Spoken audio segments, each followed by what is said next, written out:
Noong nakaraan, sinabi ko kung paanong isinasagawa ang plano ng Diyos sa pamamagitan ng bansang Israel.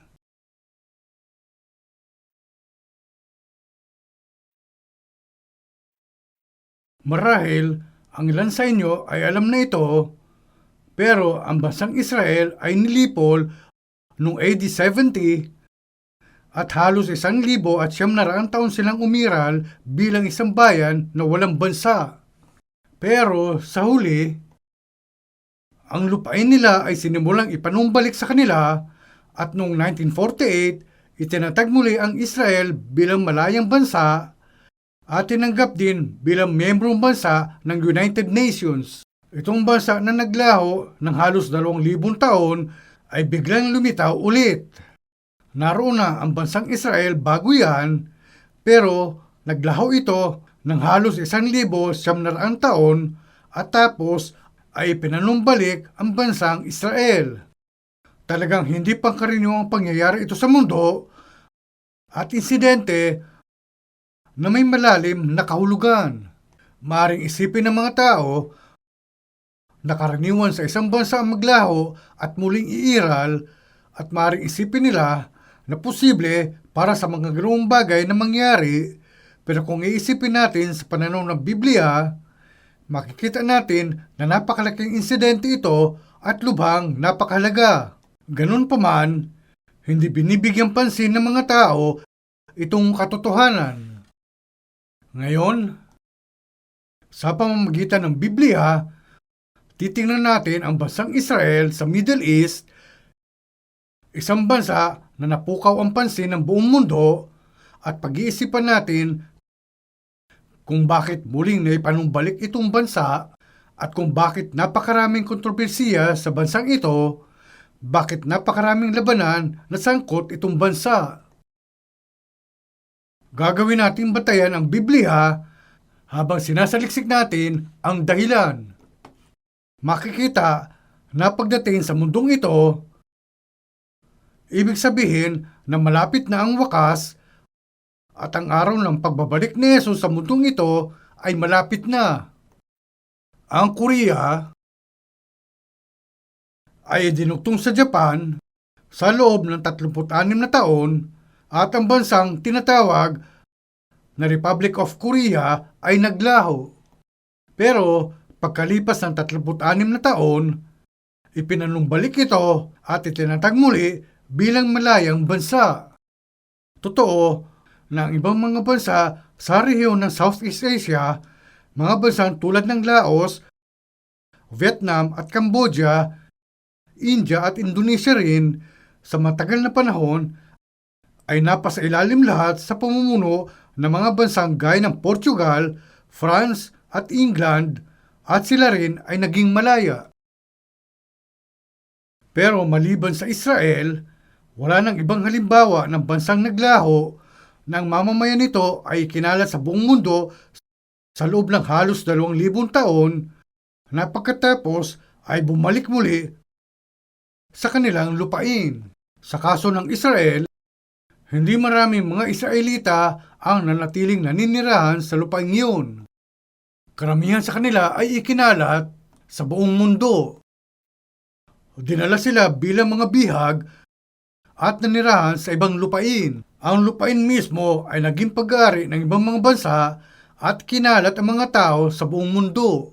At tumuloy itong sitwasyon na hindi bababa sa 1,900 taon.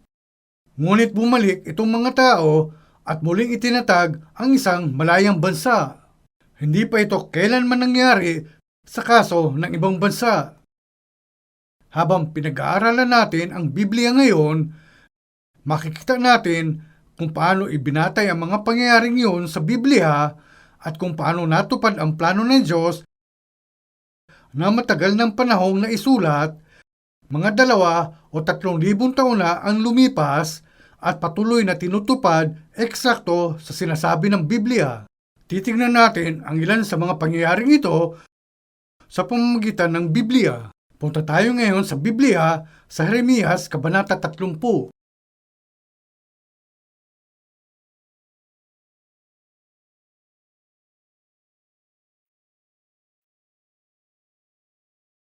nasa lumang tipan.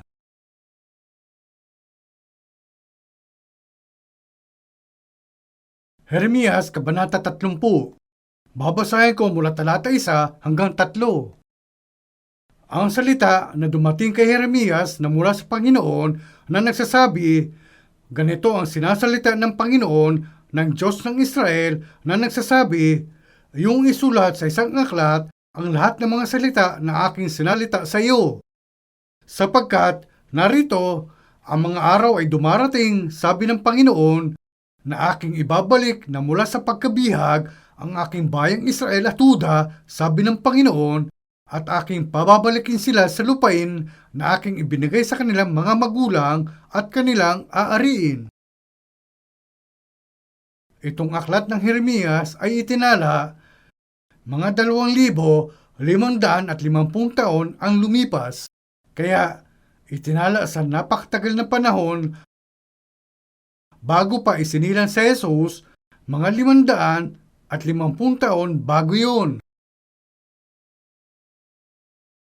Ginawa itong propesiya matagal ng panahon ang lumipas at bago pa man ikinalat ang mga Israelita sa buong mundo at bago pa sila dinalang bihag. Marami sa mga kasulatan ng aklat ni Jeremias ay dahil sa pagkabihag ng mga Israelita sa Babylonia. Pero may dalawang kahulugan sa likod nito. Hinuli ang mga Israelita at kinalat sa buong mundo, pero itong mga salita ng propesiya ay sinabi na sa isang punto ay papanumbalik sila at babalik sa kanilang lupain. Kung titingin kayo rito sa talata 2, sinasabing, ganito ang sinasalita ng Panginoon ng Diyos ng Israel na nagsasabi, yung isulat sa isang aklat ang lahat ng mga salita na aking sinalita sa iyo. Ang mga salitang isinulat ng ganito ay ang mga salita ng Biblia. Inihayag ng Diyos itong mga bagay kay Propeta Jeremias at sinabi sa kanya na isulat sa isang aklat ang mga pangyayaring magaganap sa hinaharap. Ang mga salitang isinulat niya sa panahong yun ay bumubuo ngayon na aklat ng Jeremias.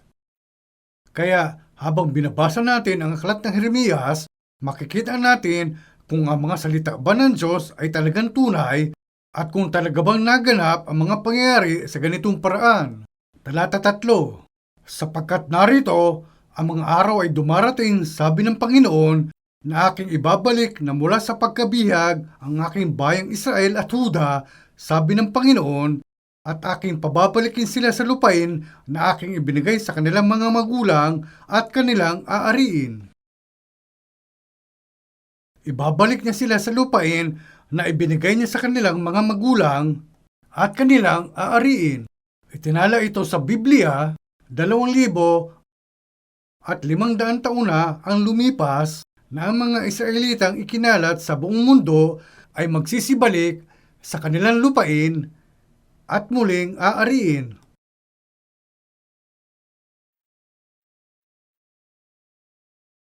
Walang duda na alam ninyo ang labanan sa Middle East.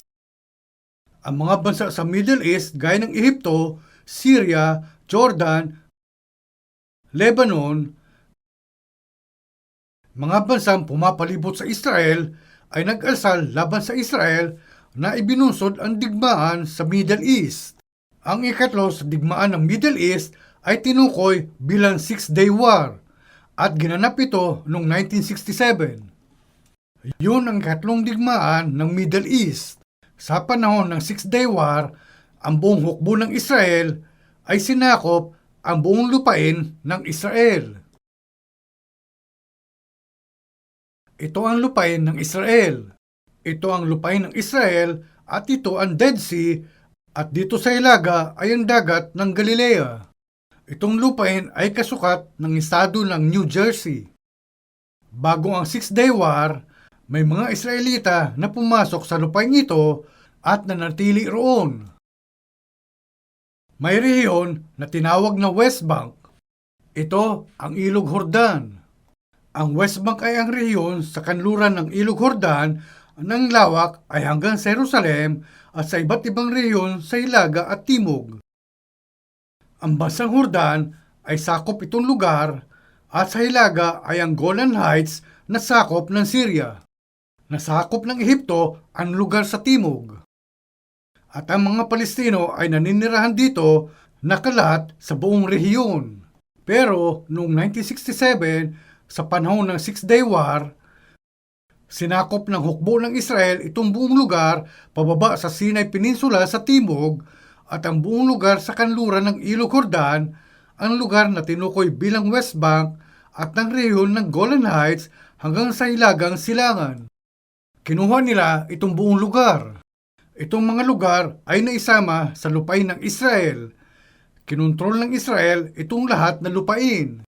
Hinulaan na ito sa salita ng Diyos na itinala sa Biblia 2,500 o 600 taon na ang lumipas. Kung titingin kayo rito sa talata 1, sinasabing ang salita na dumating kay Jeremias na mula sa Panginoon na nagsasabi. Ang Panginoon ay ibig sabihin Diyos, di ba? Ito ang mga salita ng Diyos na sinalita sa pamamagitan ni Jeremias.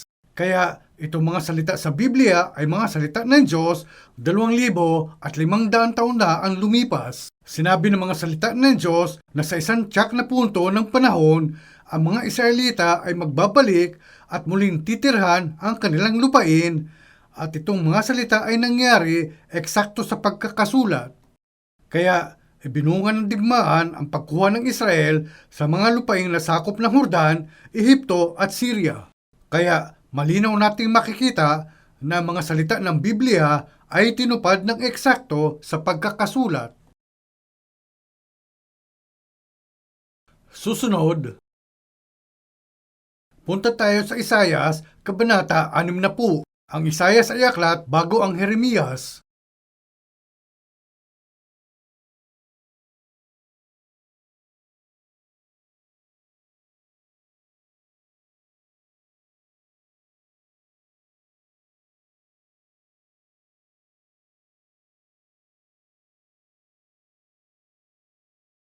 Isayas, Kabanata 60. Babasahin ko mula talata 4. Mula talata 4. Isayas, Kabanata 60, talata 4. Nasa lumang tipan. Imulat mo ang iyong mata sa palibot at ikaw ay tumingin.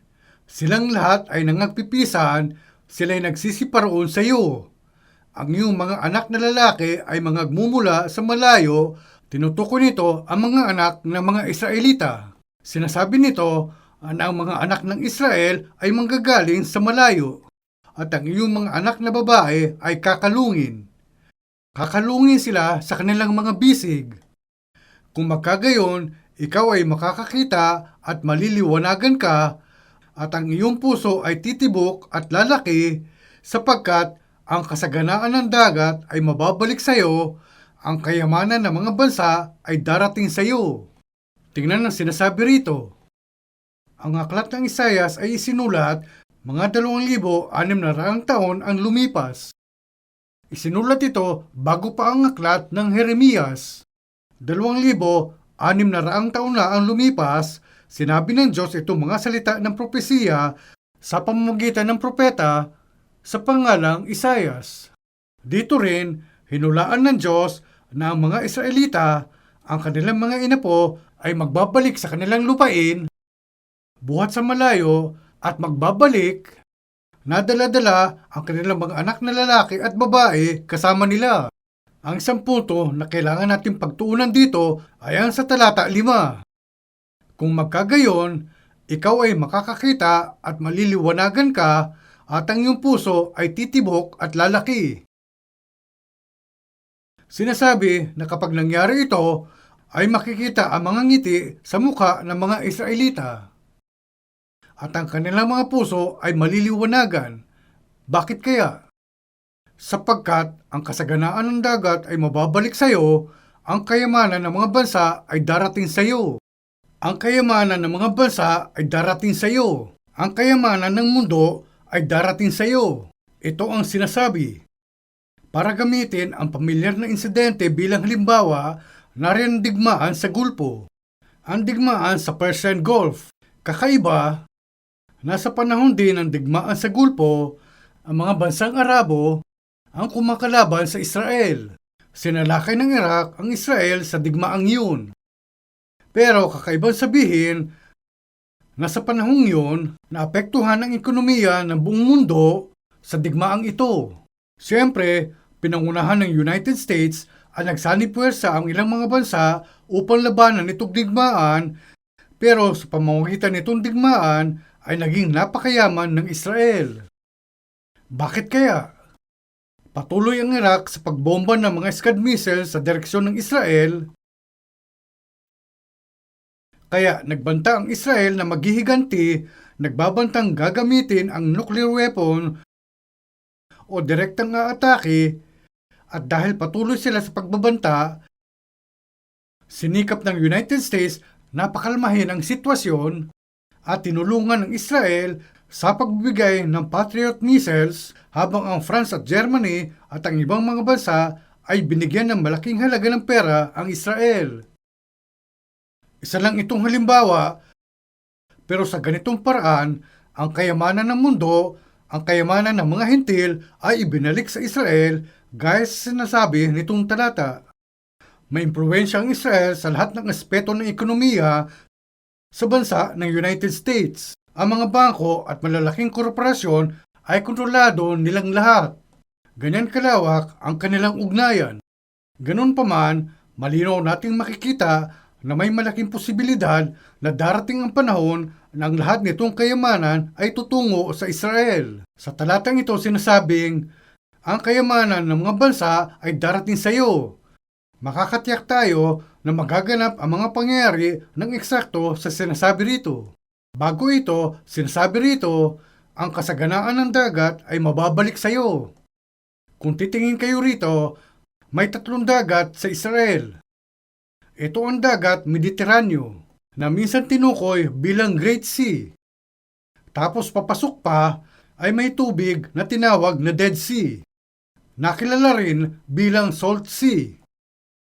Tapos, kung pupunta kayo rito sa Hilaga, nariyan ang dagat ng Galilea. Hindi talaga ito dagat, lawa ito. Pero sa Biblia, tinukoy ito bilang dagat ng Galilea. Ang dagat ng Galilea. Nariyan itong 3 dagat dito at isa sa mga ito ay medyo kakaiba. Ito ang Dead Sea. Ang Dead Sea ay nasa pinakaibabang dako sa lupa. At dahil nasa pinakaibabang dako, dumadaloy ang tubig papuntang Dead Sea, pero wala nang lugar na madadaluyan pa nito. Pumapasok ang tubig, pero mabilis din itong sumisingaw. Gaano man kadaming tubig ang papasok sa dagat, wala nang lugar na madadaluyan pa nitong muli, kaya iniwan itong napakaalat ang mga nalalabing tubig. Ito ang pinakamaalat na tubig sa mundo. Kapag lumusong ang tao sa tubig nitong dagat at mahiga, lulutang siya sa ibabaw. Ganoon kaalat ang tubig. At kapag umahon ang tao sa tubig, ay matatakpan siya ng makapal na kung ano. At matagal bago ito maalis. May kakaibang mineral na tinawag na calcium oxide na matatagpuan sa putik ng Dead Sea.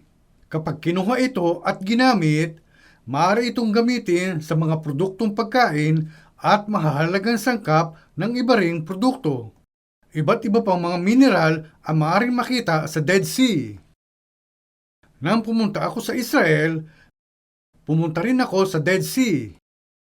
Kung titingin kayo rito, larawan ito ng pabrika ng magnesium sa baybayin ng Dead Sea. Pabrika ito ng asin at makikita ninyo ang matataas na chimney. Kilala ang Dead Sea sa asin, pero sa katunayan, marami at iba't ibang produkto ang ginawa sa mga plantang gaya nito. Ang pamahalaan ng Israel ay napaunlad at pinapatakbo itong mga pabrika. Ano ang ipinapahiwatig nito? Ipinapakita nito sa atin na ang mga salita sa Biblia na sinasabing ang kasaganaan ng dagat ay mababalik sa iyo. Ito mga salitang itinala 2,600 taon ang lumipas ay eksaktong tinutupad ngayon tulad sa isinulat dito. Tingnan ang talata 8. Talata 8. Pakibasa pagkatapos ko. Sino ang mga ito na lumalakad na parang alapaap at parang mga kalapati sa kanilang mga dungawan? Kanina, sinabi ko kung kailan isinulat ang aklat ng Isayas. Gaano na katagal? Itinala ito 2,600 taon ang lumipas. Pakisabi kung alam ninyo ang sagot sa susunod na katanungan. Kailan inimbento ang unang eroplano? Hindi nyo alam? Gaano na ba katagal simula nang nagawa ang unang eroplano? Mga 100 taon na ang lumipas. Sa katunayan, mahigit 100 taon na ang lumipas. Pero yun lang. Tingnan ninyo ang sinasabi rito sa Biblia. Isinulat ito 2,600 taon na ang lumipas at sinasabi na kapag babalik na ang mga Israelita sa kanilang bayan, ay magsisilipan silang parang alapaap at parang mga kalapati sa kanilang dungawan. Ito ang sinasabi ng Biblia. Gaano man sila nagsikap, paano naisip ng sino man ang ganitong bagay sa lumipas na 2,600 taon? Kahit na higit 100 taon lang ang lumipas, kung may magsabing hindi magtatagal makakalipad ang tao sa kalangitan, malamang sasagot ang mga tao, baliw ka ba o ano? Tigilan mo nga ako. Paano makalilipad ang tao sa hangin? Baka napagalitan pa siya ng mga tao ng ganon. Ganon pa man, 2,600 taon na ang lumipas, isinulat sa Biblia na kapag bumalik ang mga Israelita sa kanilang lupain na nangalat sa buong mundo, ay magsisilipan sila pauwi. Sinasabing magsisilipan silang parang alapaap na lumulutang sa hangin at tulad sa mga kalapating lumilipad. Pagdating sa bansang Israel, pinalilibutan ang 3 panig nito ng mga kalabang bansa. Sa 3 panig ay naroon ang mga kalabang bansa at sa kabilang gilid ay ang dagat. Ganon din ang South Korea. Ngayon ay makakapunta kayo rito sa pamamagitan ng barko mula sa Japan. Ganyan na ngayon. Pero hindi ito posible noon, di ba? At ganon din ang Israel. Upang makabalik ang mga Israelita sa kanilang bayan, ang tanging ruta ay sa pamamagitan ng eroplano.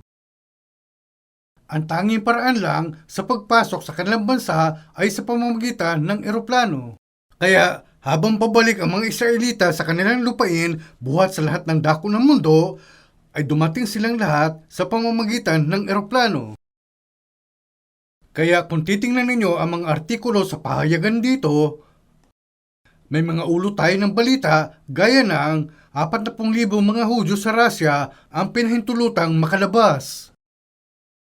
At tingnan ito, 14,500 ang dumating sakay ng eroplano.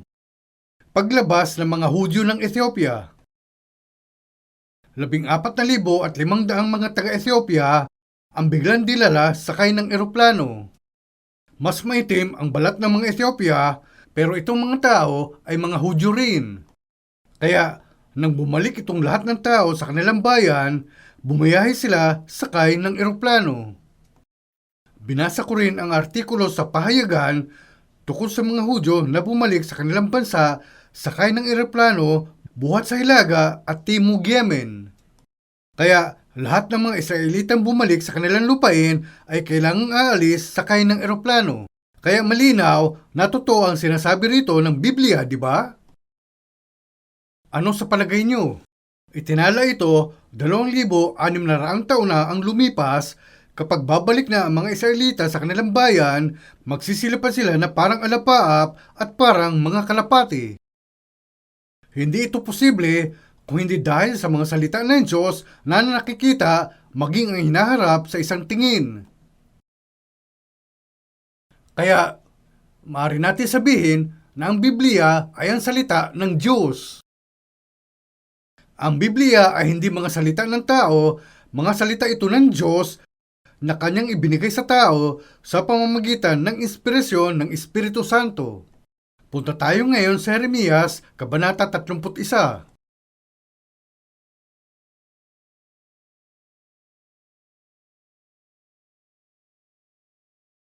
Talata 8. Jeremias, Kabanata 31, Talata 8. Talata 8. Narito, aking dadalhin sila mula sa lupaing hilagaan at pipisanin ko sila mula sa mga kahuli-hulihang bahagi ng lupa at kasama nila ang bulag at ang pilay at ang buntis at ang nagdadamdam na magkakasama. Malaking pulutong na magsisibalik sila rito. Sila'y magsisiparitong may iyakan at may mga pamanhik na aking papatnubayan sila. Akin silang palalakarin sa tabi ng mga ilog ng tubig sa matuwid na daan na hindi nila katitisuran, sapagkat ako'y pinakaama sa Israel at ang Ephraim ang aking panganay. Tingnan ang sinasabi rito, aking dadalhin sila mula sa lupaing hilagaan. Ipinakita ko rin ito sa inyo kanina, pero itong artikulo ay may petsang December 1985 at sinasabi na 400,000 mga Hudyo ang bumalik pagkatapos na makatanggap ng permisong makalabas. Malamang alam nyo ito. Alam ba ninyo anong patakaran ang inilabas ni Gorbachev? Si Gorbachev, Gorby ang tawag sa kanya ng mga tao. Perestroika. Inilunsad niya ang patakaran ng perestroika. Pulisiya ito ng pagbabago, pero karamihan sa mga tao ay hindi alam na ang programa ng perestroika ay binigyan talaga ang lahat ng mga Hudyo na naninirahan sa Soviet Union ng kalayaan na magbalik sa Israel. Hindi pa katagalan pagkatapos ilunsad itong patakaran ng perestroika, ito na ang katapusan ni Gorbachev. Pinalitan ng Soviet Union at inalis si Gorbachev sa kanyang pwesto bilang presidente. Ito ang nangyari.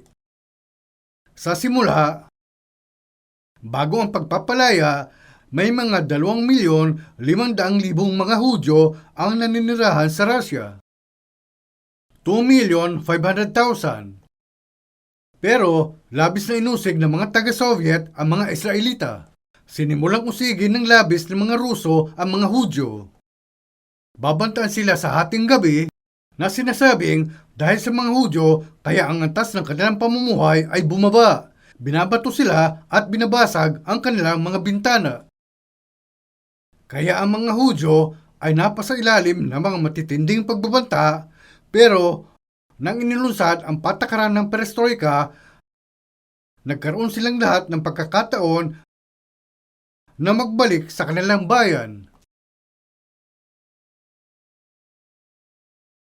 Tingnan ang sinasabi rito.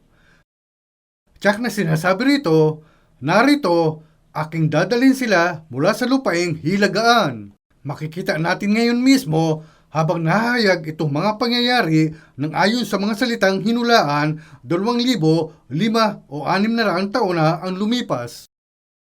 Kaya, ang Biblia ay totoo. Tinatalakay ng Biblia ang mga bagay na totoo.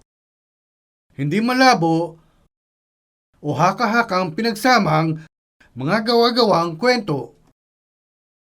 Ang buong Biblia ay totoo mula sa simula hanggang sa huli. Kung ang Biblia ay totoo, hindi ito karaniwang bagay, malaking problema. Ngayon, punta tayo sa Ebanghelyo ni Lucas, Kabanata 21, nasa Bagong Tipan. Lucas, Kabanata 21. Lucas, Kabanata 21. Sa Bagong Tipan. Lucas, Kabanata 21.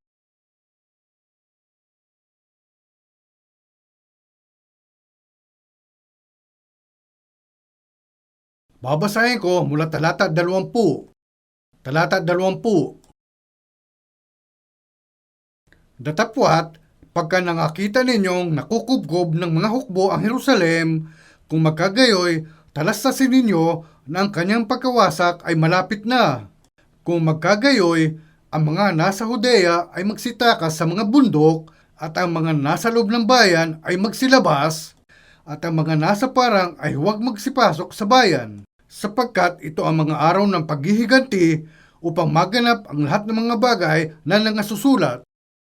Talata 24. At sila'y mga bubuwal sa pamamagitan ng talim ng tabak at dadalhing bihag sa lahat ng mga bansa at yuyurakan ang Jerusalem ng mga hintil hanggang sa matupad ang mga panahon ng mga hintil.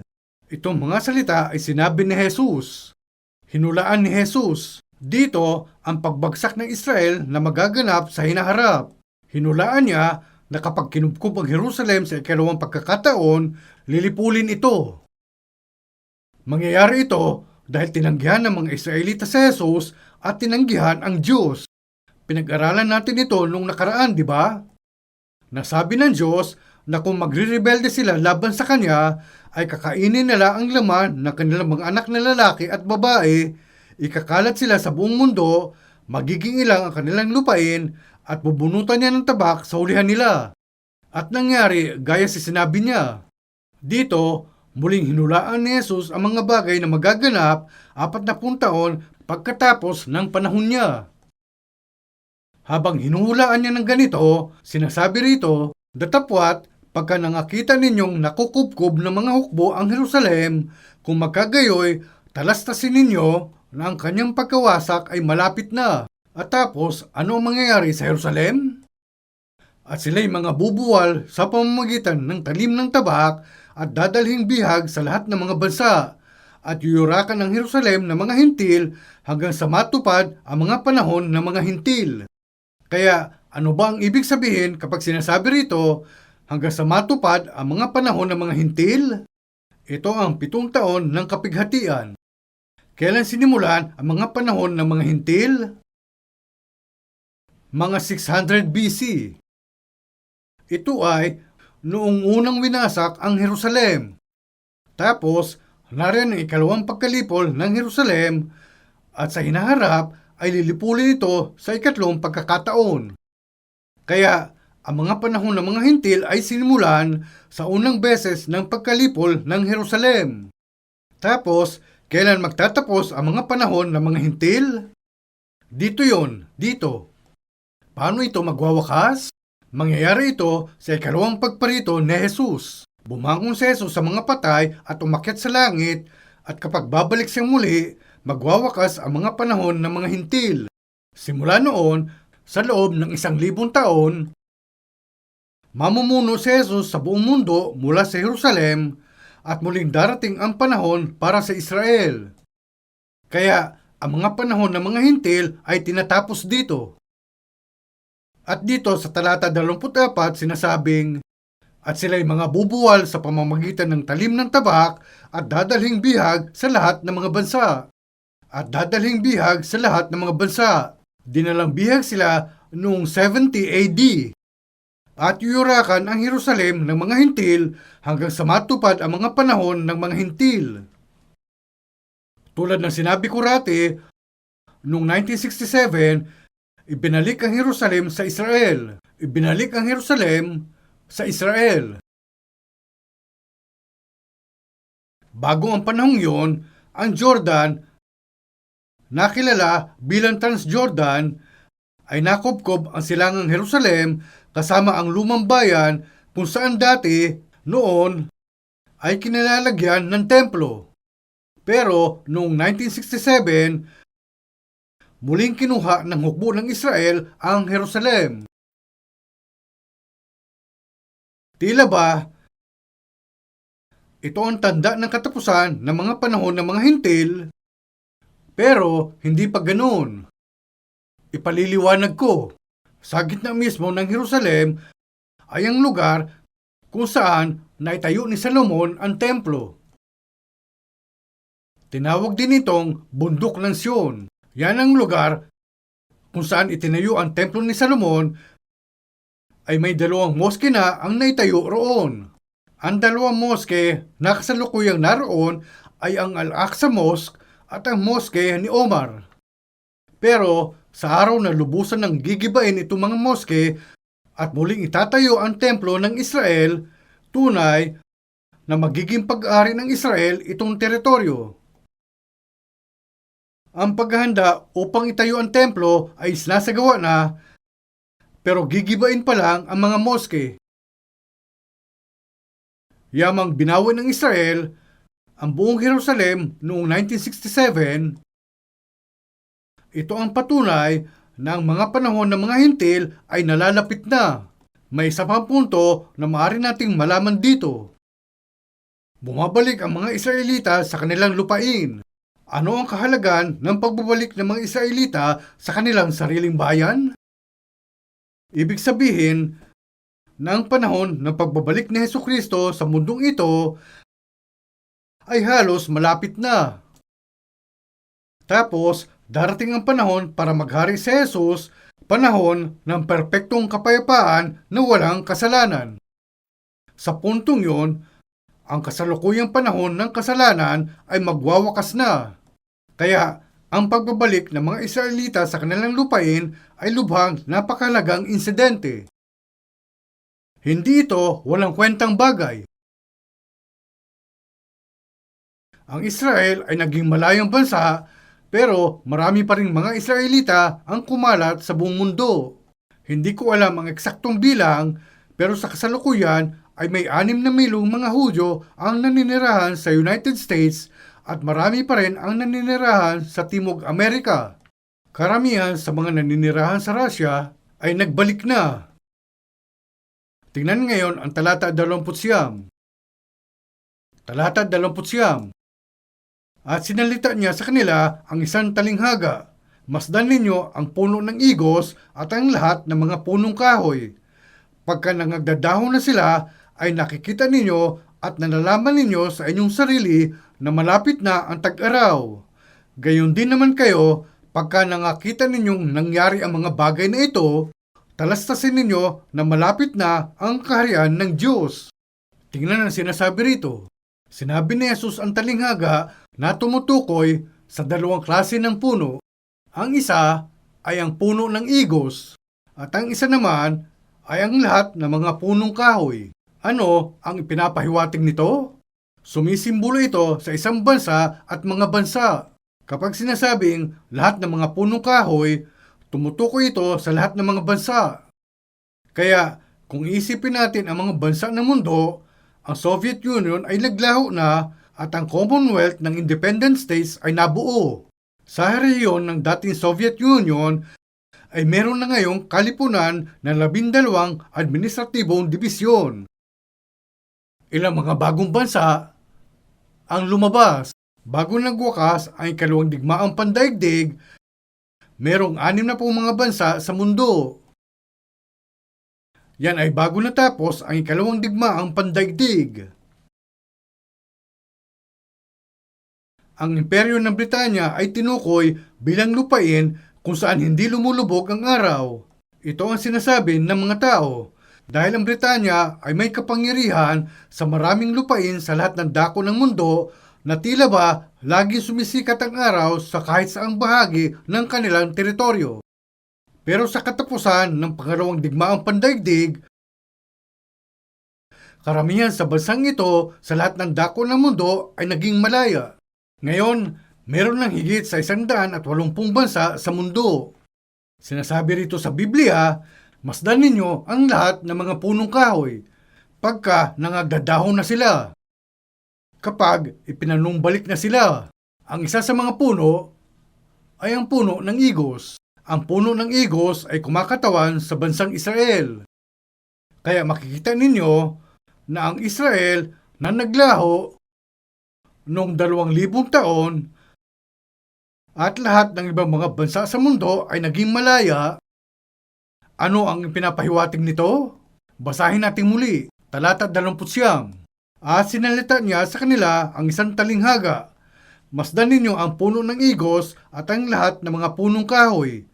Pagka nangagdadahon na sila, ay nakikita ninyo at nalalaman ninyo sa inyong sarili na malapit na ang tag-araw. Gayon din naman kayo, pagka nakakita ninyong nangyari ang mga bagay na ito, talastasin ninyo na malapit na ang kaharian ng Diyos.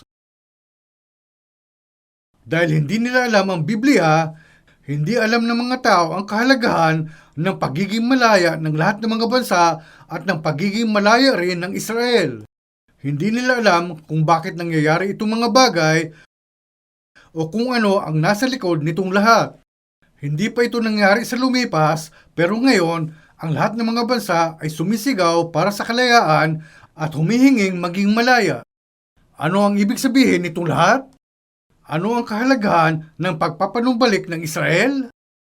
Ibig sabihin na malapit na ang kaharian ng Diyos. Kaya ang kasaysayan ng mundo ay takbo ng mga pangyayari na may layunin na itatag ang kaharian ng Diyos. Sinabi ni Jesus, pagka nakakita ninyong nangyari ang mga bagay na ito, talastasin ninyo na malapit na ang kaharian ng Diyos. Pero isipin nyo ito, handa na ba kayong pasukin ang kaharian ng Diyos? Ang kaharian ng Diyos ay hindi bukas kanino man at sa lahat. Hindi kayo basta lang magboluntaryo rito at umasang makapasok. Pakiulit pagkatapos ko.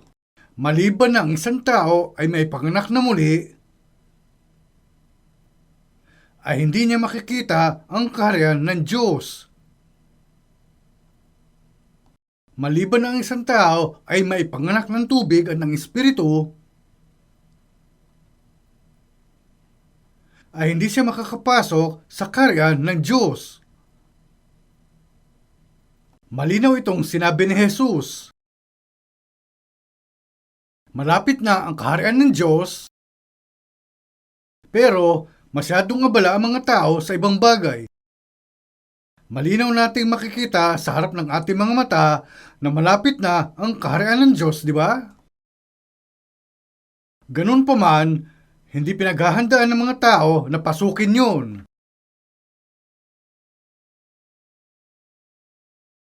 Kung hindi kayo ipinanganak na muli, hindi kayo makapapasok sa kaharian ng Diyos. Punta tayo sa Lumang Tipan. Ezekiel, Kabanata 36. Pagkatapos ito ng Jeremias. Ezekiel 36. Ezekiel, Kabanata 36.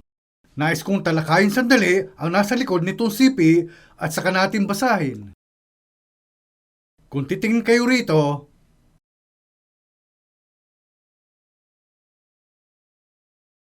3,500 taon nang lumipas, nang pinapatnubay ni Moises ang mga Israelita sa lupain ito, tinanggap nila ang kautusan sa bundok ng Sinai at saka sila tumuloy. Tumuloy sila, dumaan sa lugar na tinawag na Elath.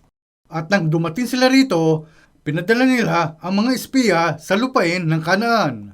Sinugo ang mga espiya at sinabing, tiktikan ninyo ang lupain. Nang bumalik ang mga espiya, dala nila ang malaking bungkus ng mga ubas na napakalaki, kaya't kinailangan pa itong dalhin sa isang tikin ng 2 tao. Ipinapakita nito na ang lupain na tinukoy bilang lupain na binubukalan ng gatas at pulot, itong lupang pangako ng Kanaan ay lubhang mataba at napakabuti sa pagsasaka. Maganda talagang pamuhayan itong lugar. Pero gaya sa nakita natin nung nakaraan, nung AD 70, nilipol ang Israel. At pagkatapos noon, itong lupain ay naging ganap na ilang. Ang dahilan ay, pagkatapos ng AD 70, huminto ang ulan sa lupain ito. Ganito pa rin ngayon. Kung pupunta kayo ngayon sa Israel, makikita niyo na ilang beses lang umuulan sa panahon ng taglamig, pero sa natitirang bahagi ng taon ay hindi na umuulan. Hindi sa tag-init o sa taglagas, hindi lang talaga umuulan. Kaya, sa higit na 1,900 taon, ang lupain ay lubusan ng naging ilang. Nang pumasok ang mga Israelita sa lupain ng Kanaan, napakataba nito na binubukalan ng gatas at pulot at nananatiling ganoon habang tumitira sila roon, pero pagkatapos nilang umalis ay naging ilang na ito. Pero ngayon, ang mga Israelita ay nagsimula na muling magbalik sa kanilang lupain at ang lupain ay naging ganap na matabang muli. Hindi ba't kakaiba? Habang tumitira roon ang mga Israelita, mataba ang lupa.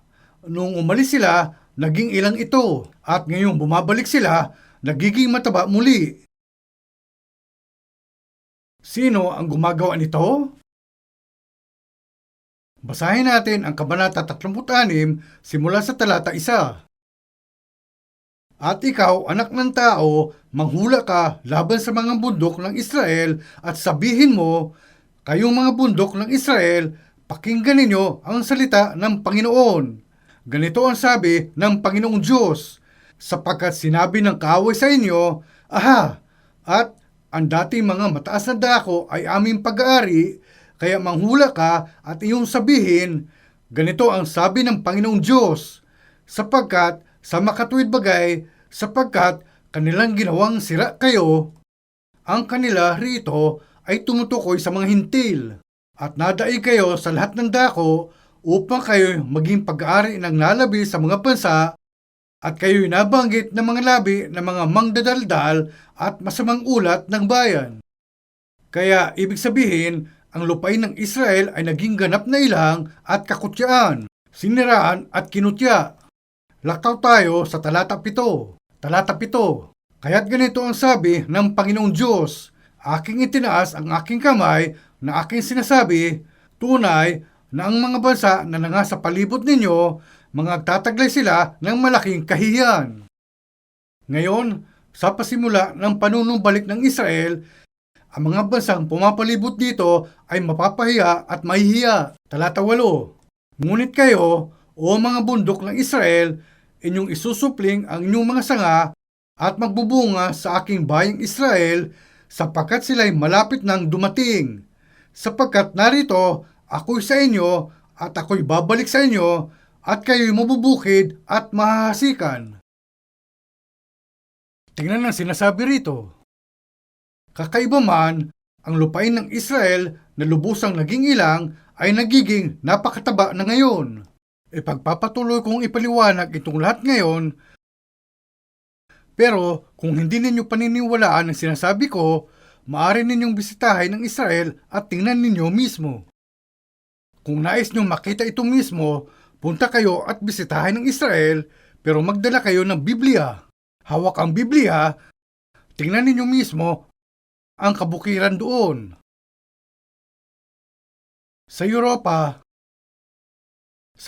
makikita ninyo na ang mga tao sa Espanya ay kumakain ng mga oranges buhat sa Israel. Ang orange ng Israel ay pula at talagang masarap. At may mga bukid na puno ng mga puno ng igos sa Israel. Labis na naging mataba ang lupa. Nagtanim ang Israel ng mga gulay at trigo. Ang sistema ng kanilang agrikultura ay kahanga-hanga. Nakita ko ito mismo. Sinabi ko ito mula sa personal kong karanasan. Pero noon, ang lupain ng Israel ay ganap na ilang. Dati itong disyerto. Pero ngayon, na bumalik na ang mga Israelita sa kanilang lupain, ipinanumbalik ito. Talata 34. Ezekiel, Kabanata 36, talata 34. At ang lupain na naging sira ay mabubukid na naging sira sa paningin ng lahat na nangagdaraan.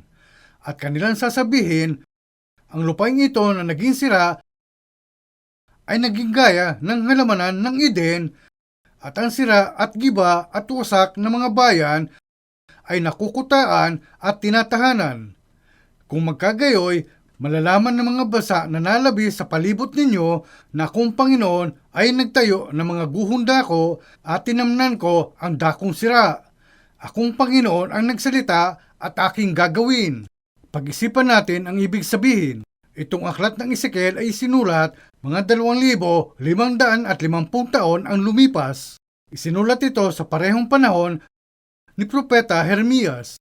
Sinasabi na itong lupain na naging disyerto ay magiging gaya sa halamanan ng Eden.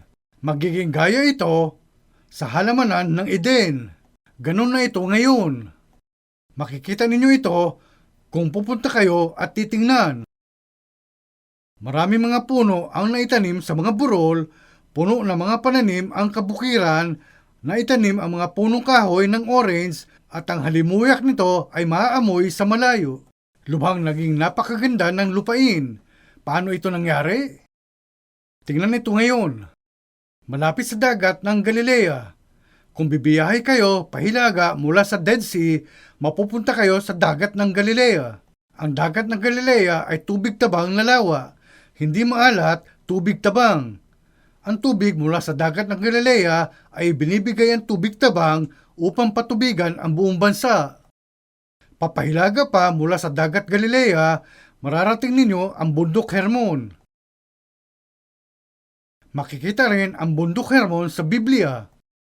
Itong bundok ay nasa 3,000 meters above sea level. Pumunta ako roon noong Abril at umakyat sa tuktok ng bundok. Nang narating namin ang halos ikatlong bahagi ng bundok, narating namin ang nyebe at ang lahat ay tinabunan ng nyebe. Abril noon. Mula doon pataas ay puno ng nyebe ang bundok. Lampas sa bundok, sa kanlurang bahagi ay ang Lebanon. Sa hilaga ay ang Syria. May base militar doon at nag-i-ski rin ang mga tao roon. Habang pababa na kami sa bundok, nadaanan namin ang isang malaking talon. May mga sasakyang pumarada roon at lumalakad ang mga tao kaya sinundan namin sila. Nakita namin na natunaw ang mga nyebe at lumikha ng napakalaking talon. Pambihirang tanawin. Kaya tingnan ito, umagos itong tubig pababa hanggang sa dagat Galilea. Hindi ko mismo nabisita yung lugar dahil hindi nila pinapapasok ang pangkalahatang publiko roon. Pero binasa ko sa isang aklat na nakapaglagay na sila ng napakalaking tubo sa itaas ng bundok. Napakalaking tubo na kayang maglabas-pasok ang isang truck. At ang tubig na mula sa natunaw ng nyebe ay pinaagos sa tubo papunta sa buong sistema ng mga tubo at sprinklers na pinapatubigan ang buong bansa. Kaya kahit ngayon, kahit hindi umuulan ng buong taon, kailangan lang nilang buksan ang switch at matutubigan na ang buong kabukiran. Umaangat ang tubig pataas at bumabagsak sa lupa. Pag-isipan natin, tuyo itong rehiyon sa loob ng 1,900 taon. Sumikat ang araw sa lupain at may nitrogen sa lupa, kaya hindi na kailangan ng pataba. Kailangan lang ang tubig. Kaya lumago ang mga aktibidad sa agrikultura. Sa pagdaan namin sa kabukiran, nakita kong tinakpan ng lupain ng mga patak ng tubig na likha ng spray buhat sa mga sprinklers. Tingnan ang sinasabi rito. Sa talata 35, at kanilang sasabihin, ang lupain ito na naging sira ay naging gaya ng halamanan ng Eden at ang sira at giba at wasak ng mga bayan ay nakukutaan at tinatahanan. Tingnan ang sinasabi rito. Huwag nyo lang itong malabong isipin. Itong mga salita na itinala 2,500 taon na ang lumipas ay tinutupad na ngayon ng eksakto sa pagkakasulat. Pag-isipan natin ng ganito. Sinabi ni Nietzsche na patay ang Diyos at hindi umiiral. Pero kung ganoon, magaganap ba ang mga pangyayari ng eksakto sa sinasabi sa mga salitang ito mula sa Biblia? Ano sa palagay nyo? Magaganap ba ang mga pangyayari na gaya sa sinasabi rito sa Biblia? Hindi ba't dahil itong mga salita ng Biblia ay buhay at ang Diyos na sinalita ang mga ito ay buhay rin, kaya eksaktong nagaganap ang mga pangyayari gaya sa pagkakasulat dito? Hindi ba't totoo? Hindi ba't buhay ang Diyos? Ang mga salita ng Biblia ay buhay, di ba? Hindi ba't ang katotohanan na naganap itong mga salita ilang libong taon pagkatapos itong isinulat ay magpapatunay nito?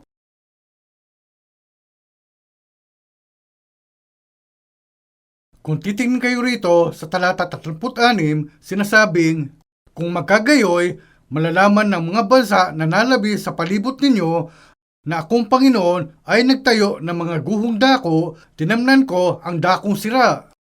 Pakiulit pagkatapos ko, akong Panginoon ang nagsalita at aking gagawin.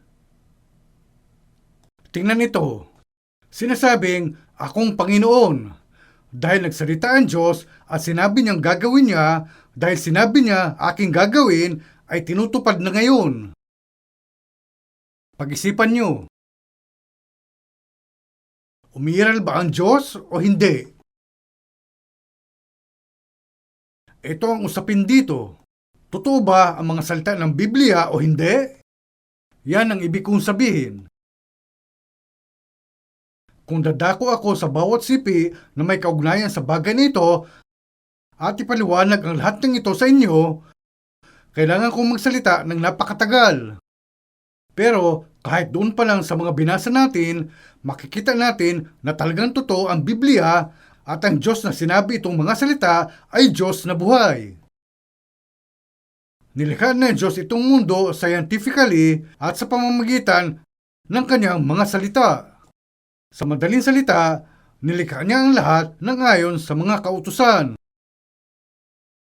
Kinokontrol ng Diyos ang kasaysayan ng sangkatauhan ayon sa kanyang salita. Napakalinaw, di ba? At balang araw, ay kailangan ninyong katagpuin ang Diyos.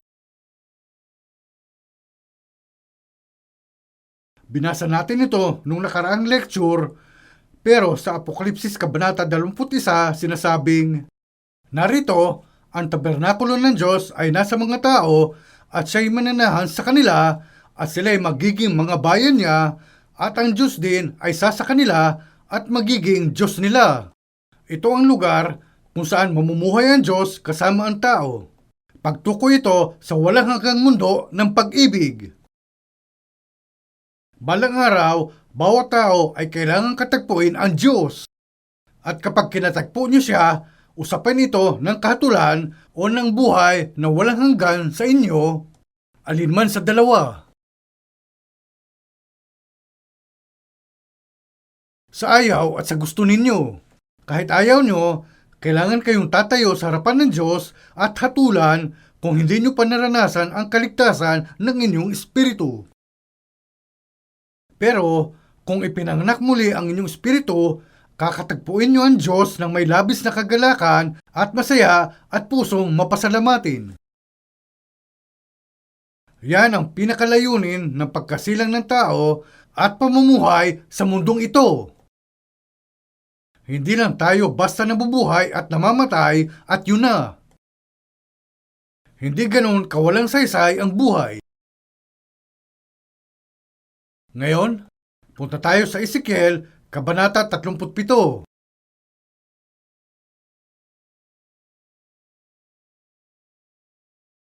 Kabanata 37, mula talata 1. Ang kamay ng Panginoon ay sumasa akin at kanyang dinala ako sa Espiritu ng Panginoon at inilagay niya ako sa gitna ng libis at yaoy puno ng mga buto at pinaraan niya ako sa tabi ng mga yaon sa palibot.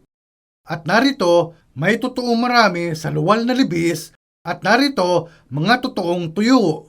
At kanyang sinabi sa akin, anak ng tao, maaari bagang mabuhay ang mga butong ito? At ako'y sumagot, O Panginoon Diyos, ikaw ang nakakaalam. Muling sinabi niya sa akin, manghula ka sa mga butong ito at sabihin mo sa kanila, O kayong mga tuyong buto, inyong pakinggan ang salita ng Panginoon. Ganito ang sabi ng Panginoong Diyos sa mga butong ito. Narito, aking papapasukin ang hinga sa inyo at kayo'y mga bubuhay. At lalagyan ko kayo ng mga litid at babalutin ko kayo ng laman at tatakpan ko kayo ng balat at lalagyan ko kayo ng hininga at kayo'y mga bubuhay at inyong malalaman na ako ang Panginoon. Sa gayoy, nanghula ako ng gaya ng iniutos sa akin. At habang ako'y nanguhula, may naghinugong at narito isang lindol at ang mga buto ay nangagkalapit buto sa kanyang buto. At ako'y tumingin at narito may mga litid sa mga yaon at laman ay lumitaw sa mga yaon at ang balat ay tumakip sa mga yaon sa ibabaw, ngunit walang hininga sa kanila. Na magkagayoy, sinabi niya sa akin, manghula ka sa hangin, manghula ka, anak ng tao, at sabihin mo sa hangin, ganito ang sabi ng Panginoong Diyos. Manggaling ka sa apat na hangin o hinga at humihip ka sa mga patay na ito upang sila ay mga buhay. Sa gayoy nang hula ako ng gaya ng iniutos sa akin at ang hininga ay pumasok sa kanila at sila'y nangabuhay at nagsitayo ng kanilang mga paa, isang totoong malaking pulutong. Nang magkagayoy, sinabi niya sa akin, anak ng tao, ang mga butong ito. Ano itong mga buto? Ano itong mga tuyong buto sa libis? Nang pumasok sa kanila ang hininga, bumangon sila. Pero ano ba itong mga buto? Sila ang buong sangbahayan ng Israel. Sila ang buong sangbahayan ng Israel. Tunay na sinabi nilang, ang ating mga buto ay natuyo, ang ating pag-asa ay nawala, tayo'y lubos na nahiwalay. Kaya't manghula ka at sabihin mo sa kanila, ganito ang sabi ng Panginoong Diyos. Narito, aking bubuksan ang inyong mga libingan at aking pasasampahin kayo mula sa inyong mga libingan o bayan ko at aking dadalhin kayo sa lupain ng Israel. Tingnan ang sinasabi rito. Sa panahon ngayon, may mga taong ipinapangaral ang Ezekiel Kabanata 37 at ipinapaliwanag ito sa mga salitang pagkabuhay ng Espiritu ng tao na natanggap ang biyaya. Siyempre, maaaring maglaman din ng kahulugang ukol sa Espiritu, pero hindi yan ang tinutukoy nitong mga salita rito. Sa loob ng 2,000 taon, ikinalat ang mga Israelita sa buong mundo na walang sariling bansa. Sa sitwasyong ito, tulad sila sa mga tuyong buto. Pero ngayon, bumabalik na sila at ang bansa nila at bayan ay muling naitatag. Ito ang tinutukoy ko. Malinaw na sinasabing magbabalik ang Israel sa ganitong paraan, di ba? Hindi ba't halata na nangyayari na ito ngayon? Pero malaki itong problema. Ang dahilan kaya malaking problema dahil mahalaga ang pagbabalik ng mga Israelita sa kanilang bansa sa iba't ibang aspeto. Ibig sabihin na malapit na ang pagbabalik ni Jesus. Ibig sabihin, malapit na ang kaharian ng langit at ibig sabihin na malapit na ang katapusan ng mundo. Pero may isa pang malaking isyu na dapat pag-isipan dito. Plano ng Diyos na kapag ipinanumbalik na ang lupain ng Israel, titipunin ng Diyos ang lahat ng tao sa mundo, lahat ng mga hindi pinanganak muli, titipunin niya silang lahat at hahatulan. Ito ang kanyang plano. May ganito siyang plano na hatulan sila. Punta tayo sa Apokalipsis, Kabanata 1.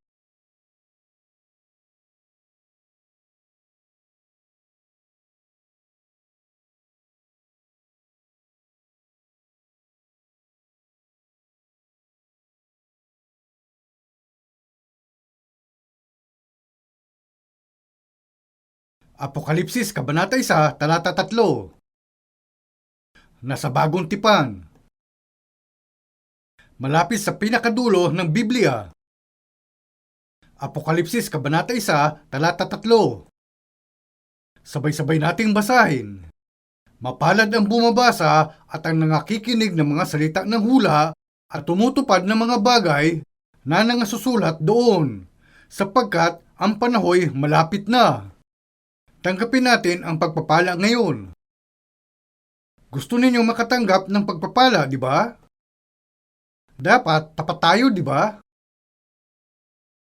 Pero kapag pinag-uusapan ng mga tao ang pagiging pinagpala, madalas nilang iniisip ng mga pamahiin gaya ng pagiging swerte sa sugal. Tinutukoy nila na binayayaan ng mahabang buhay o pagkakaroon ng maraming anak o pagiging malusog at iba pa.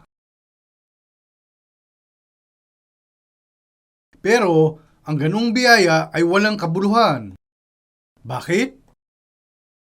Sinasabi ng Biblia, Ang mga kaarawan ng aming mga taon ay 70 taon o dahil sa kalakasan ay umaabot ng 80 taon, gayunmay ang kanilang kapalaluan ay hirap at kapanglawan lamang.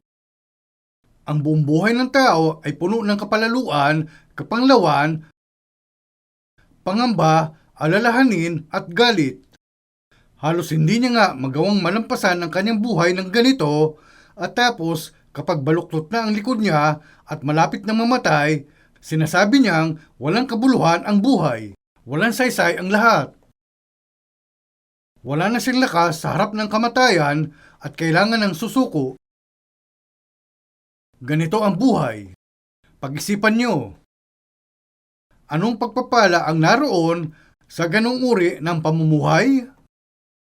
Anong saysay ng pagkakaroon ng maraming pera at pagiging mayaman? Anong saysay ng pag-aaral ng marami at pagiging eskular? Anong uri ng pagpapala? Gaano ito tatagal? Pero, yamang hindi umiiral ang tunay na pagpapala, subukan nating tanggapin. Tingnan ang sinasabi rito. Mapalad ang bumabasa at ang nangakikinig ng mga salita ng hula at tumutupad ng mga bagay na nangasusulat doon. Sapagkat ang panahoy malapit na. Tingnan ito. Gumagawa ang mga tao ng lahat ng bagay para tanggapin ang pagpapala, pero may napakadaling paraan dito, may napakadaling pamamaraan. Sinasabing, mapalad ang bumabasa at ang nangakikinig ng mga salita ng hula. Yamang sinasabi na siyang bumabasa at dumirinig ay pagpapalain, tanggapin natin itong biyaya ngayon. Huwag ninyong maliitin itong bagay. Totoo ito. Makatatanggap talaga kayo ng pagpapala. Ang aklat ng Apokalipsis ay mahirap intindihin. Dahil sa napakahirap, sadyang iniiwasan itong basahin ng mga tao at kahit basahin pa nila, hindi naman talaga nila nauunawaan ang sinasabi nito. Ganun pa man, maraming interpretasyon ang nagawa sa aklat ng Apokalipsis kaysa sa ibang aklat ng Biblia. Pero kasabay nito, itong mga interpretasyon ang pinakakatawa-tawa rin. Ganun pa man, may susi para mabuksan ang aklat ng Apokalipsis. May susi na magbubukas nito, gaya lang sa isang zipper na kayang buksan ng isang bag nang walang kahirap-hirap. Punta tayo sa Apokalipsis, Kabanata 5.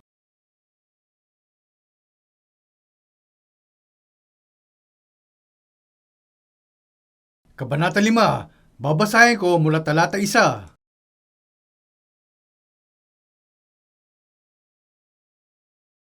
At nakita ko sa kanang kamay niyang nakaupo sa luklukan ang isang aklat na may sulat sa loob at sa labas na tinatakang mahigpit ng 7 tatak. At nakakita ako ng isang malakas na anghel na nagtatanyag ng malakas na tinig. Sinong karapat-dapat magbukas ng aklat at magtanggal ng mga tatak nito? Ipaliliwanag ko itong sipi habang itinutuloy natin. Ito ang mga bagay na nakita niya sa isang pangitain, isang pahayag. Umupo ng ganito ang Diyos sa kanyang luklukan sa langit at sa kanang kamay niya ay may isang aklat at hindi ko alam kung ano ang isinulat sa aklat, pero tinakpan ito ng sulat sa loob at sa labas. Pero itong aklat ay tinatakan ng 7 tatak, kaya walang sino man ang makapagbukas nito. Ito ang gawain ng Diyos. At ngayon, talata 3. At sino man sa langit, o sa ibabaw man ng lupa, o sa ilalim man ng lupa, ay hindi makapagbukas ng aklat o makatingin man. At ako'y umiyak na mainam, sapagkat hindi nakasumpong ng sino mang marapat magbukas ng aklat o makatingin man. Tinanggap ni Apostol Juan itong pahayag habang nasa isla ng Patmos. Nakita niya itong mga bagay na parabang nangyayari talaga at yamang walang makapagbukas ng aklat o nakakaalam ng nilalaman nito ay umiyak na mainam si Juan. Ngunit ang isa na nasa tabi ng Diyos at sinabi sa akin ng isa sa matatanda, huwag kang umiyak. Narito, ang leon sa angkan ni Huda, ang ugat ni David, ay nagtagumpay upang magbukas ng aklat at ng 7 tatak nito. At nakita ko sa gitna ng luklukan at ng apat na nilalang na buhay at sa gitna ng matatanda ang isang kordero na nakatayo.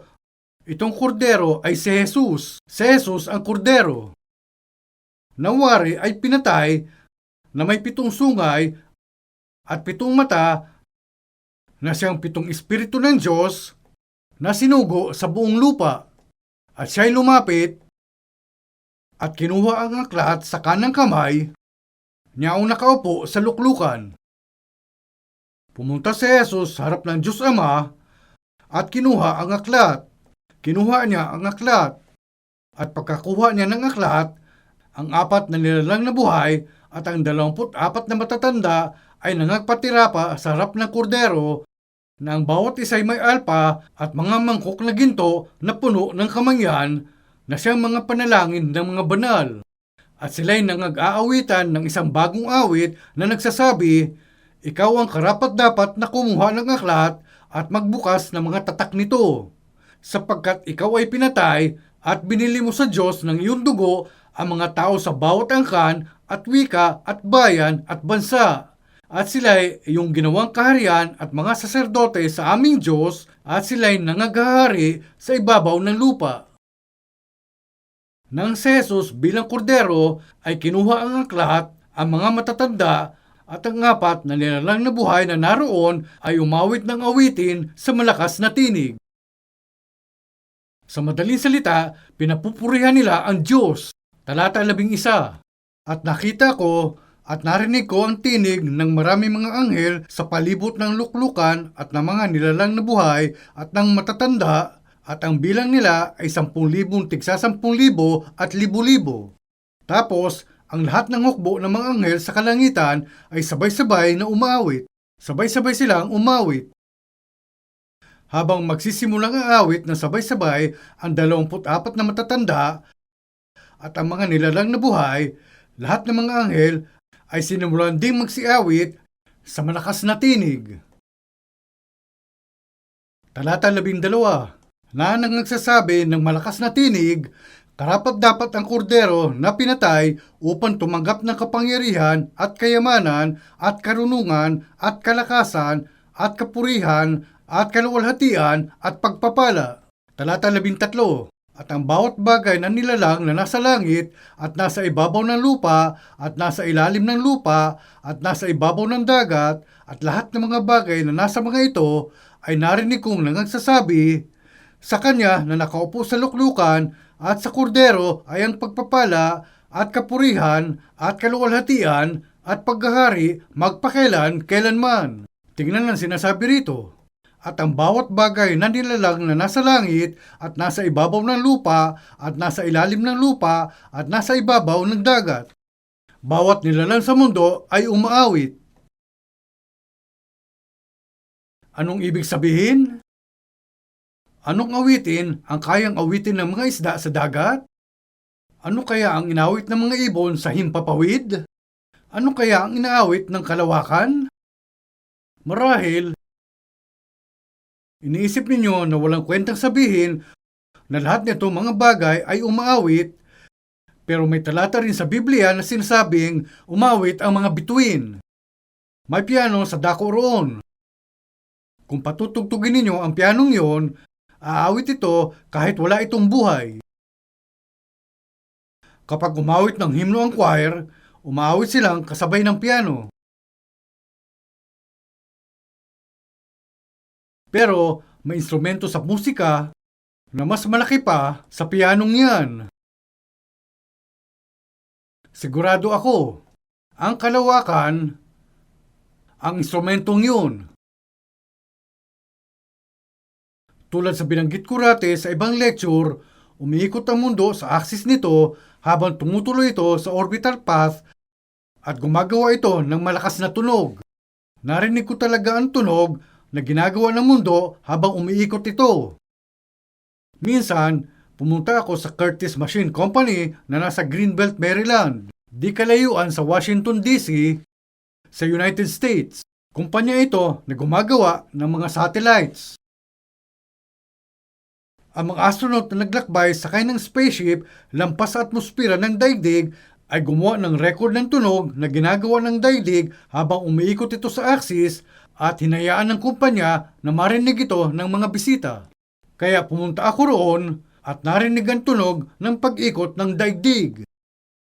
Kapag pinindot nyo ang tekla ng piano, hinahampas ng mga martilyo sa loob ang mga string at bawat string ay gumagawa ng magkakaibang tunog.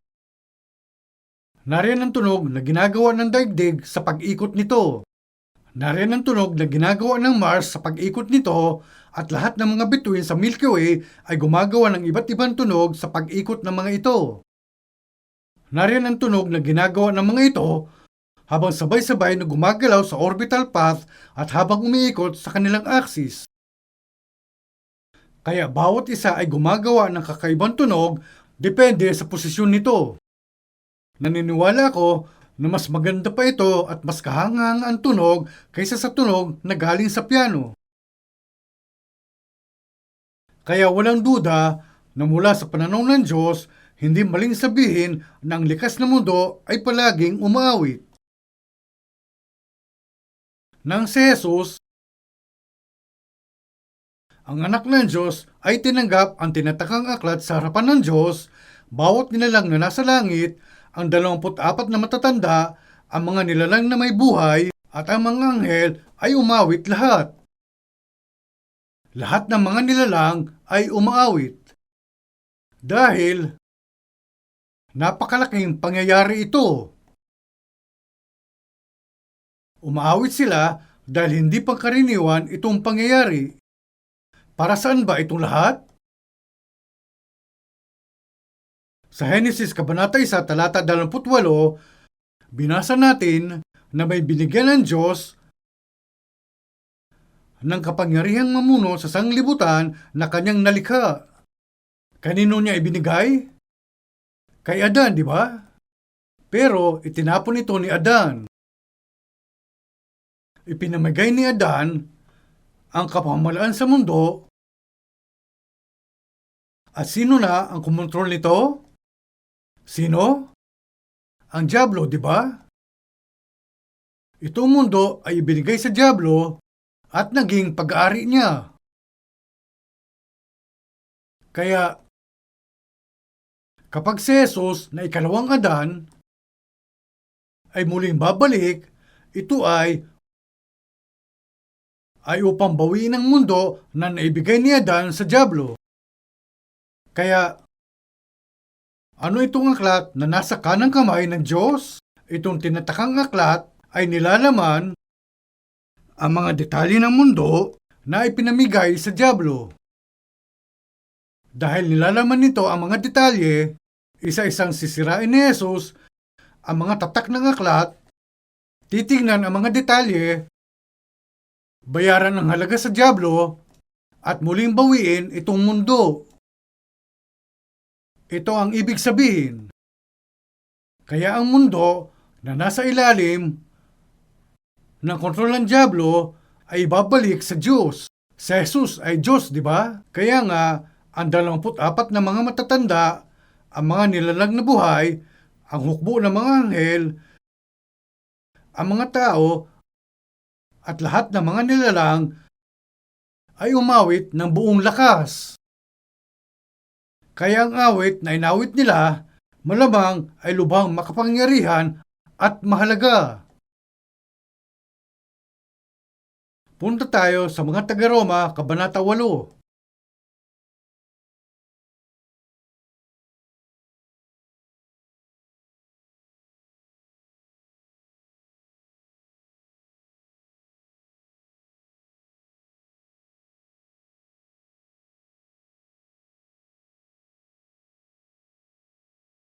Mga taga-Roma, Kabanata 8, talata 11. Mga taga-Roma, Kabanata 8, talata 11. Nasa Bagong Tipan. Talata 11. Sapagkat ang maningas na pagmimiti ng buong nilalang ay naghihintay ng pagkahayag ng mga anak ng Diyos, sapagkat ang buong nilalang ay nasakop ng walang kabuluhan, hindi sa kanyang kalooban, kundi dahil doon sa sumakop sa kanya sa pag-asa ng buong nilalang naman ay magiging laya mula sa pagkaalipin ng kabulukan sa kalayaang malulhati ng mga anak ng Diyos, sapagkat nalalaman natin na ang buong nilalang ay humihibik at nagdaramdam na may kahirapan na kasama natin hanggang ngayon. Tingnan ang sinasabi rito. Ang nilalang dito ay tumutukoy sa lahat ng bagay sa kalawakan. Ang buong nilalang ay umihibik at nagdaramdam. Anong ibig sabihin? Bulok, bumabaho, at matira ang matibay. Isipin na may isang parang na puno ng magagandang bulaklak, pero may mga hiyawan ng pagkabalisa na galing sa mga bulaklak. Kapag tiningnan ninyo, makikita ninyo ang isang ahas na nasunggaban ang isang palaka at nilulunok ito. Yun ang ingay ng paghibik. Kapag inilagay ng mga tao ang pagkain ng ibon sa isang pugad sa ilalim ng kanilang bubong para hulihin ang ibon, maririnig nilang humuhuni ito habang hawak ito at iniisip na umawit ang ibon, pero ang totoo ay umiiyak. Umiiyak ang ibon dahil nahuli, pero maganda ito sa pandinig kaya nasisiyahan ang mga taong makinig. Pero tunog din yun ng paghibik. Kapag nakakita kayo ng sisiw na humuhuni sa bakuran, napaka-cute at kaibig-ibig tingnan, pero kung humihiga ito na patay, talagang hindi ito kaya-ayang pagmasdan. Kapag nahulog ang mga dahon mula sa puno, nabubulok ito at naglalabas ng baho. Ang tubig sa mundo ngayon ay kontaminado na rin dahil sa polusyon. Lahat ng mga nilalang ay humihibik at namamatay. Bakit kaya? Humihibik ito, pero bakit? Yamang lahat ng nilalang ay nasa kontrol ng dyablo, lahat ng mga nilalang ay humihibik. Pero habang humihibik ang lahat ng nilalang at nagdaramdam, buong pananabik nitong hinihintay ang isang bagay. May hinihintay. Ano ang hinihintay? Talata 11. Sapagkat ang maningas na pagmimiti ng buong nilalang ay naghihintay ng pagkahayag ng mga anak ng Diyos. Lahat ng nilalang ay hinihintay ang pagkakahayag ng mga anak ng Diyos. Kaya, gaya sa pinaliwanag ko sa ikalawa sa mga lecture, sa takbo ng kasaysayan na kasama ang kasalukuyang panahon natin, itinanim ng Diyos ang isang binhi. Ang binhing yon ay ang kanyang anak, ang kanyang bugtong na anak, at ang kasaysayan ay proseso ng pagkasilang ng maraming anak ng Diyos. Sa pamamagitan niya, yun ay sa pamamagitan ni Jesus. Kaya, sa sandaling makumpleto na ang bilang ng mga anak ng Diyos, lahat ng mga nilalang sa mundong ito ay palalayain. Palalayain. Yun ang pinakahihintay ng lahat ng nilalang. Ito ang sinasabi rito. Basahin natin muli. Talata 11. Sapagkat ang maningas na pagmimiti ng buong nilalang ay naghihintay ng pagkahayag ng mga anak ng Diyos. Talata 21. Na ang buong nilalang naman ay magiging laya mula sa pagkaalipin ng kabulukan sa kalayaang maluwalhati ng mga anak ng Diyos. Kapag puno na ang bilang ng mga anak ng Diyos, ang mga taong ipinanganak na muli, ang mga tao na ligtas ang mga espiritu, ay hahatulan ang mundo. Kapag muling babalik sa Jesus, itong mundo ay ganap na panunumbalikin. Sisirain ng sumpa at lahat ng mga bagay na nabubulok at mabahong amoy ay maglalaho. Yan ang hinihintay ng lahat ng mga nilalang. Kaya ang ganap na katuparan nitong lahat ay dinugtong sa pagkapuno ng bilang ng mga taong ligtas at sa pagbabalik ni Jesus. Balikan natin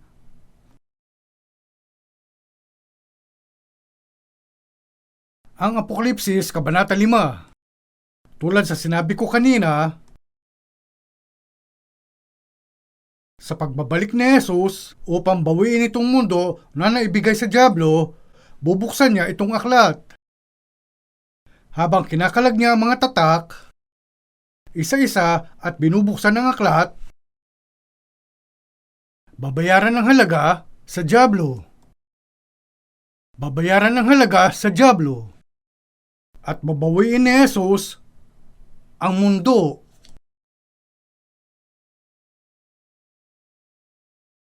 Tatanungin ko kayo, kapag binayaran ng Diyos ang halaga sa dyablo, ano ang halagang yun? Ano kaya ang halagang yun? Ang kahatulan ang magiging halaga.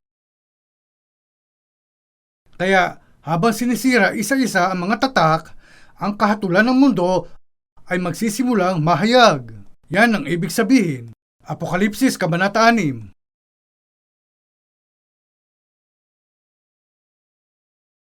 Kabanata 6, talata 1. At nakita ko nang buksan ng kordero ang isa sa 7 tatak, at narinig ko sa isa sa 4 na nilalang na buhay na nagsalitang gaya ng tunog ng kulog, "Halika!" At tumingin ako at narito ang isang kabayong maputi, at yaong nakasakay dito ay may isang busog, at binigyan siya ng isang putong, at siya yung maong nagtatagumpay at upang magtagumpay. Dito, si Jesus ang kordero ay kinuha ang aklat at binuksan ang isang tatak, at may sakay sa isang puting kabayo ang lumitaw. May sakay sa isang puting kabayo ang lumitaw, at meron siyang busog. Ginamit ang busog noon bilang sandata. May busog siya at sinasabing, at siya yung maong nagtatagumpay at upang magtagumpay. Kaya itong tao na nasa puting kabayo ay ating magiging paksa ng pag-aaral ngayon. Siya ang Antikristo. Yumayaon siyang nagtatagumpay at upang magtagumpay, pero hindi siya magtatagumpay. Itong tao sa puting kabayo ay gagayahin sa Jesus, yamang si Jesus ay darating din sakay ng puting kabayo. Kaya ang unang tatak, tingnan ito, ang 7 taong pighati, kailan ito magsisimula? Magsisimula ito sa pagdating ng Antikristo. Magsisimula ito kapag lumitaw na ang Antikristo.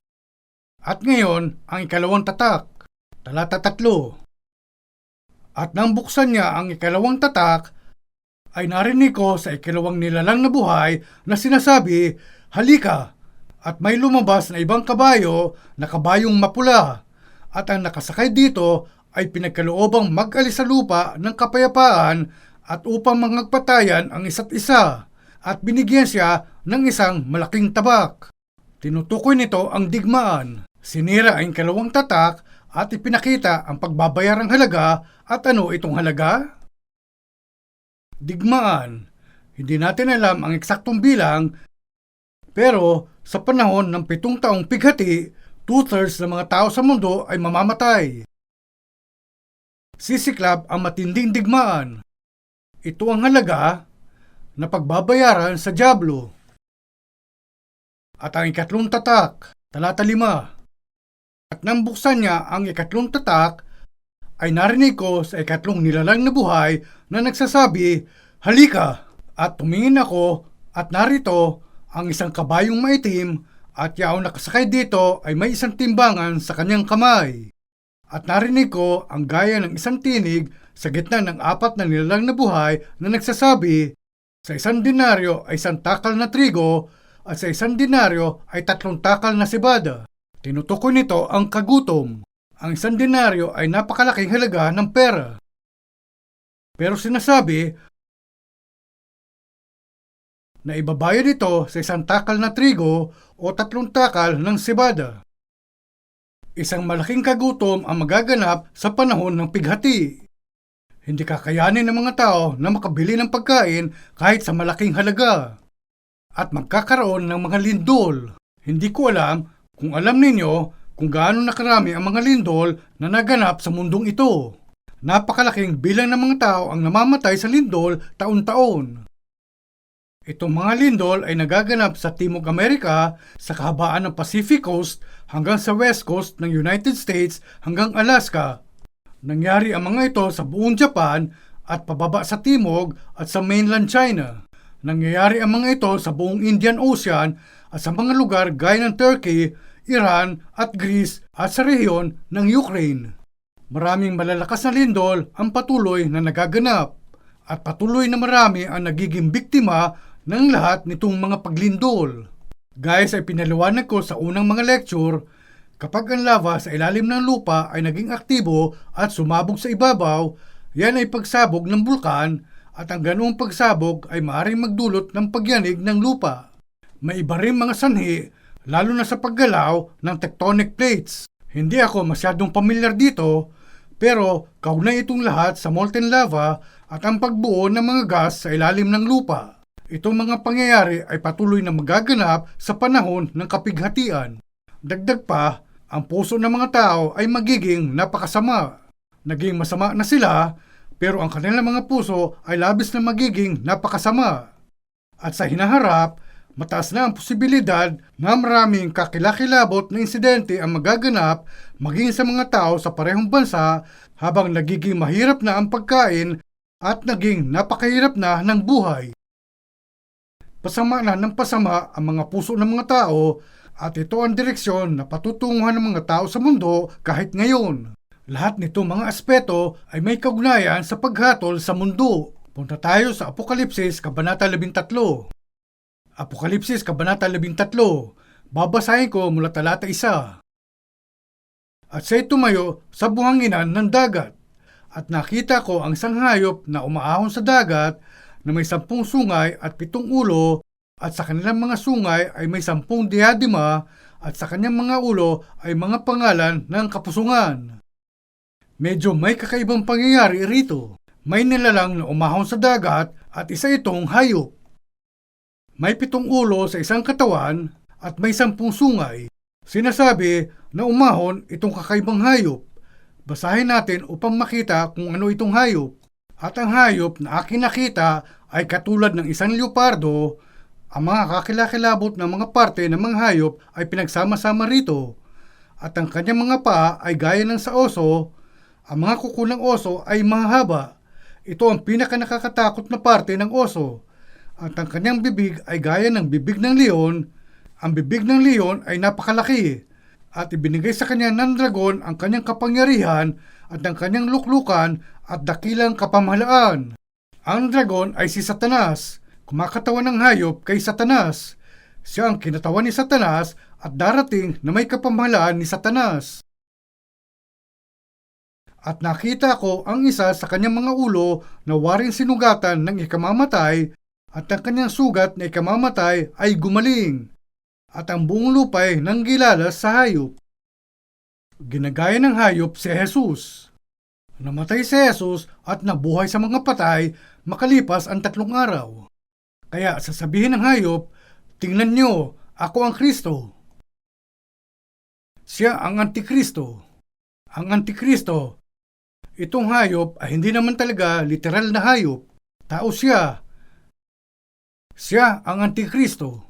Tapos sa talata 4 sinasabing, at sila'y nangagsisamba sa dragon sapagkat ibinigay niya ang kanyang kapamahalaan sa hayop at nangagsisamba sa hayop na nangagsasabi, sino ang kagaya ng hayop at sino makababaka sa kanya? At binigyan siya ng isang bibig na nagsasalita ng malalaking bagay at mga kapusungan. At binigyan siya ng kapamahalaan upang magpatuloy ng 42 buwan. Sa lahat ng mga taong isinilang sa takbo ng kasaysayan, magsasalita itong tao sa pinaka mapanghikayat na paraan. Dahil nagsasalita siya ng ganito, lahat ay susunod sa kanya. Lahat ng tao sa mundo. Talata 6. At binuka niya ang kanyang bibig sa mga kapusungan laban sa Diyos upang pusungin ang kanyang pangalan at ang kanyang tabernakulo, gayon din naman ang mga nananahan sa langit. At ipinagkaloob sa kanya na makipagbaka sa mga banal at pagtagumpayan sila. Tingnan ang sinasabi rito. At binigyan siya ng kapamalaan sa bawat angkan, ang bawat angkan ay ang buong tao sa mundo, at bayan, at wika, at bansa. Ito ang lahat ng bansa sa mundo. Mamumuno siya sa mundo. Kapag dumating ang panahong yun, ang mundo ay mapapasailalim ng isang pamahalaan.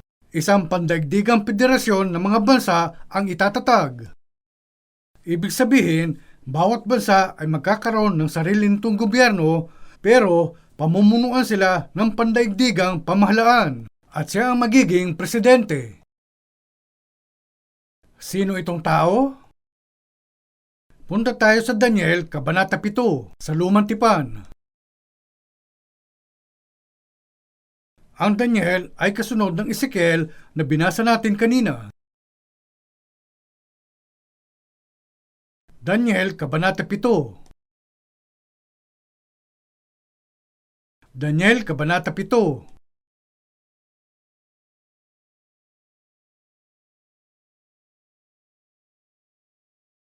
Babasahin ko mula talata 15. Talata 15. Tungkol sa aking si Daniel, ang aking kalooban ay namanglaw sa loob ng aking katawan at binagabag ako ng pangitain ng aking ulo. Ako'y lumapit sa isa sa kanila na nakatayo at itinanong ko sa kanya ang katotohanan tungkol sa lahat ng ito. Sa gayoy, kanyang isinaysay sa akin at ipinaaninaw na sa akin ang kahulugan ng mga bagay. Ang mga dakilang hayop na ito na apat ay apat na hari. Nakita ni Daniel ang apat na hayop at yung apat na hayop ay kumakatawan sa apat na hari. Mga tao sila. Apat na hari. Talata 17. Ang mga dakilang hayop na ito na apat ay apat na hari na magbabangon sa lupa. Ngunit ang mga banal ng kataas-taasan ay magsisintanggap ng kaharian at aariin ang kaharian magpakailanman, sa makatuwid bagay magpakailan kailanman.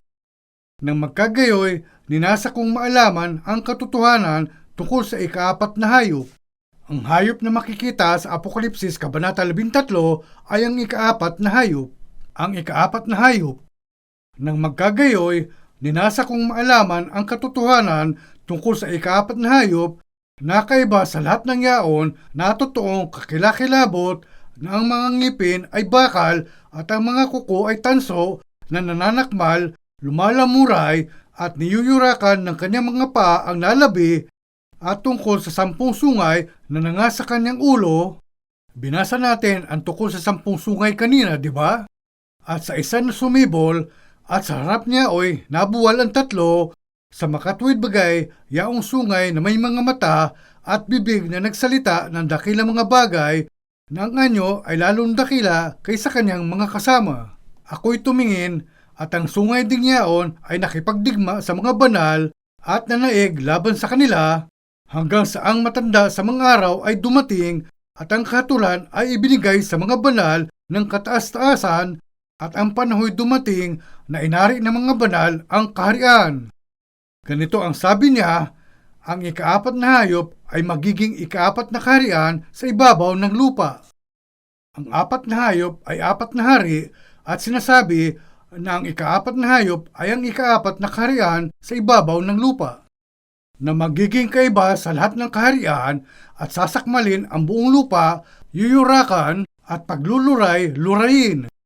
Tingnan ang sumunod na talata.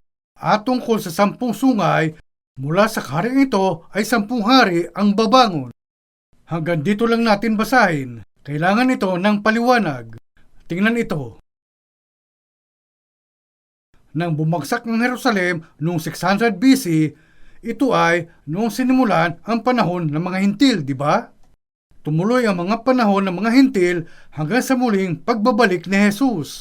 Sinasabi na mula sa umpisa ng mga panahon ng mga hintil, 4 na hari, 4 na imperyo ang mamumuno sa mundo.